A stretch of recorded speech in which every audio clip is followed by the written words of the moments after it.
السلام علیکم ورحمۃ اللہ وبرکاتہ۔ عزیز بچوں، اردو زبان کی دوسری کتاب کا سبق نمبر آج ہمارا 14 ہوگا۔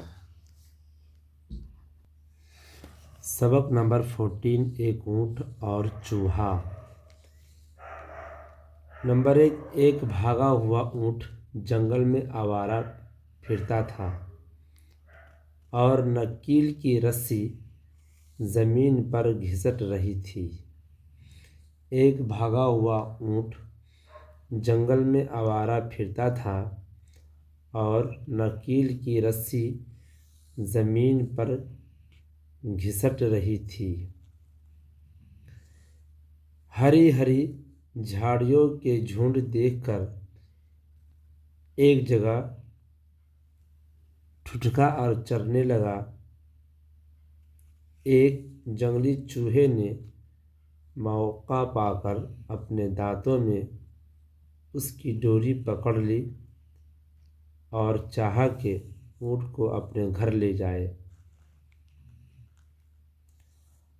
اطاعت کرنا تو اونٹ کی عادت ٹھہری، فوراً ڈوری کے سہارے پر چلنے لگا، یہاں تک کہ چوہا اپنے سوراخ پر جا پہنچا۔ مگر بیچارہ بہت حیران رہا جب اتنے بڑے قد و قامت والے مہمان کی سمائی اپنے تنگ مکان میں نہ پائی۔ ناچار چوہے نے سوراخ کھودنا شروع کیا، پھر بھی اتنا کشادہ نہ کر سکا کہ اس کا مقصد پورا ہوتا۔ آخر شرمندہ ہو کر بیٹھ رہا۔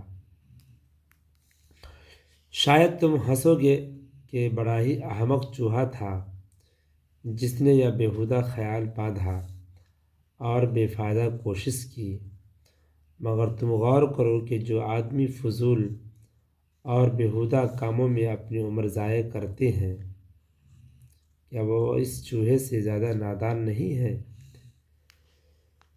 کیا کیا خیال باندھے نادان نے اپنے دل میں، کیا کیا خیال باندھے نادان نے اپنے دل میں، پر اونٹ کی سمائی کب ہو چوہے کے بل میں، پر اونٹ کی سمائی کب ہو چوہے کے بل میں۔